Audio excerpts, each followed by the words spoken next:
Referee draws the end of the minute of silence, and the teams will take to their positions. Stephen has been with the club since 2014, been signed by Barry Smith. He has been a hard-working, enthusiastic, dedicated and loyal player. Robert Wilson is making up his debut on the Tannoy system. Not quite the same enthusiasm as Jerry Boy, but we'll let him off. Yeah, Robert's not the most charismatic voice, I have to say. No, not quite, but he was just commemorating Stephen Hetherington for making 200 appearances last Friday night at Tynecastle. But today, Alloa kick us off, shooting left to right in the sun here at the end of drill. The fact that Robert announced Prince Philip's death and Steve Hetherington's 200th appearance in a kind of the same tone is a bit strange, but we'll move on quickly. Yes, Daniel Armstrong whips it in with the left foot. It's bouncing about, and Benedictus does get the effort away. It's well wide of the post, but the first chance of the afternoon falls only a couple of minutes in.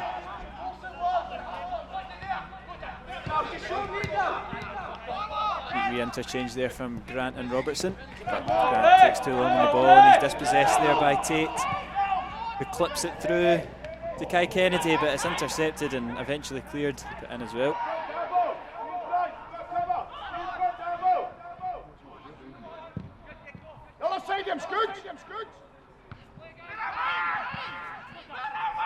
Stefan Skugel picks up the loose ball, and here come Alloa in the attack. Ennis Cameron picks it up. He's got options in the middle of the park. He opts to switch it over to Robertson, and it's a fantastic ball from Cameron. And Robertson's into the box, opts to shoot on his weaker left foot, and it's tame, but first real kind of attack that's come off for Alloa.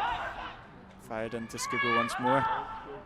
Pass is a wee bit short though, but Cameron's battling well, and Skugel picks up the second ball, skips past the defender, fancies the shot. Safe into the hands of Jamie McDonald, but first shot on target for the home side. Flipped into the box by Taggart, and it's an inviting ball by Scott Taggart, but there's no takers there. Still there for Alloa with Liam Dick on the left hand side. Drops it back to Colley. His cross is a poor one though, and it's cleared by Raith. It's a fantastic ball in there from Taggart. He clipped it right into the perfect area. And it looked like it was going straight for Andy's head, but he kind of stumbled a wee bit, and it was quite frustrating actually, because I thought it was going right for his dome there, and I thought he was going to get a header on target. Here he does find that one, and he knocks it down to Cameron, thinks about the shot, opts to clip it back out to Robertson. It's falling in the back post to Kevin Colley, and Alloa take the lead. It's a fantastic finish from Colley. Good play there from Robertson to clip it back post, and the man of the season, Kevin Colley, smashes home to give Alloa the lead.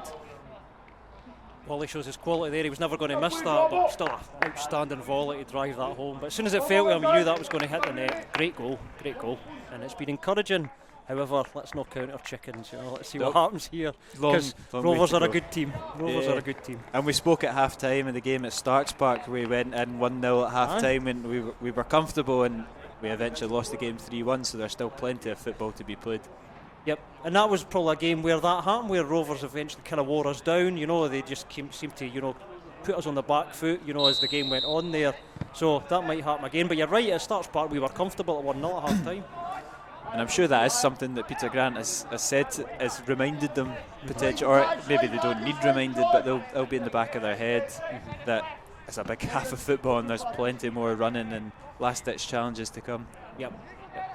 I certainly don't think Rovers should panic yet. There's a long way to go here, and they are playing well in spells.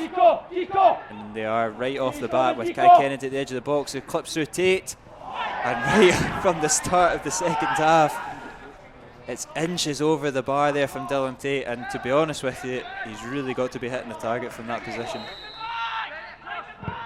Something a little bit different though, looks for Robertson, who heads it across goal, and Andy Graham's flick on is just missed.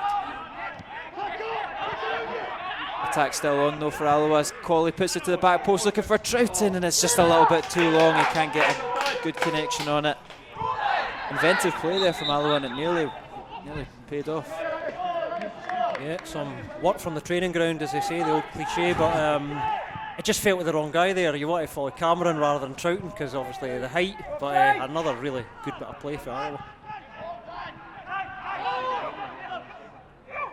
Raith come forward though. Donalty's bombing down that right hand side, he does get it. Back to Dylan Tate, it's an inviting ball into Kennedy. He's offside, that's a tame effort anyway. He had strayed offside though, and it was easy for Neil Parry.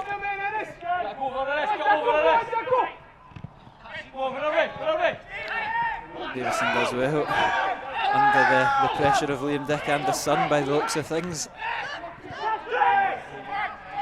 Something that potentially could be exploited, because every long ball that's Taggart takes risks into his own hands, and he's been dispossessed by Ugwu, and Ugwu has gone down to the challenge of Neil Parry. The Alloa team complain, the referee looks to his linesman. It's more risks that Alloa don't need to take.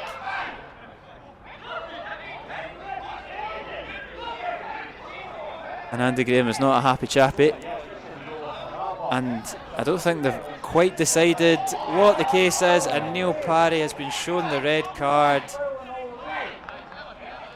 A disaster for Alloa, and it was going so well, and it's a disaster. And it's again risks that, like you say, it's risks that we don't need to take. There was no pressure there at all, and all of a sudden you're reduced to 10 men, and Rhys Willison will come on. 12 yards out, can Raith Rovers pull themselves level? Eventually we have the penalty kick. A couple of steps back for Ugwu,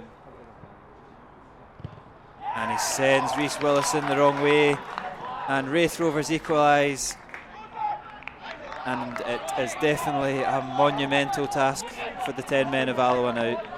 And he probably won't face as much pressure and pressing as he has done so far. Here comes Armstrong on the left, puts through Hendry, who cuts it back to Dylan Tate, and Raith Rovers do take the lead. They've capitalised on the red card. There's acres of space there for Dylan Tate as he meets the cut back there from Regan Hendry, and Raith Rovers take the lead here at the Underdrill. Bit straightforward, wasn't it? You know, but good finish, but it was a bit too. We made it a bit too easy for Rovers there. Goal kick is taken short to Benedictus and knocked back to Jamie McDonald, and they've opted to play out from the back, and again Ian Davison just gifts it to Alloa, and it's going to fall kindly to Cameron, but his efforts right into the hands of McDonald. Spencer pokes it out to Armstrong. That's a decent looking ball, and it's come off the hand of Manny Duckett.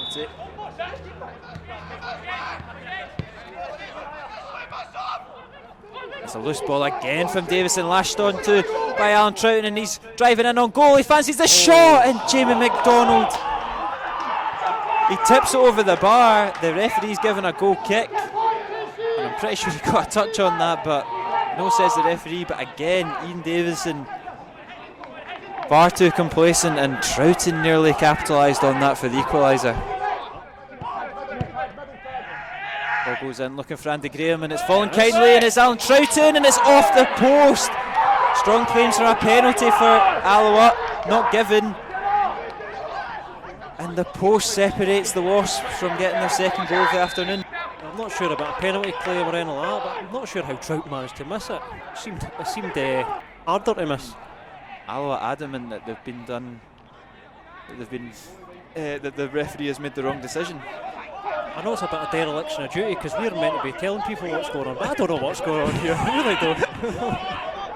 And Maniduku has the chance to make it 3-1, and Rhys Willison with a great save. Tripped in from Kennedy. Cleared though by Andy Graham, falls kindly to Armstrong, who fires it in. Could go anywhere. It's fallen to Dylan Tate, and it's fallen to Ian Davison, and he's offside. He's put it wide anyway. Taggart will look to put the ball into the area and cause as much confusion as the last time. It's another good ball. Finds Ennis Cameron, and it looked like it was just about to fall for Alan Troughton with a tap in, but and it's again Raith Rovers gifting possession to Alloa, and Troughton slipped through Ennis Cameron, and here's the opportunity. He's looked to dink McDonald. It was no real conviction in the shot, and it's comfortable in the end, but what a glorious opportunity for the equaliser. I think McDonald sprayed himself well, but you'd have probably put your house on Cameron to score that there. But another chance. Puts it into Grant. He'll go long looking for Cameron. Benedictus' header will fall kindly to Taggart. Just can't quite get it down. It's Andy Graham coming out of defence to pick up the loose ball. He finds Taggart. Works his way into the box. Alan Troughton is adjudged to be offside, and that's unfortunate because Ennis Cameron has the ball in the back of the net after a good ball there from Liam Dick.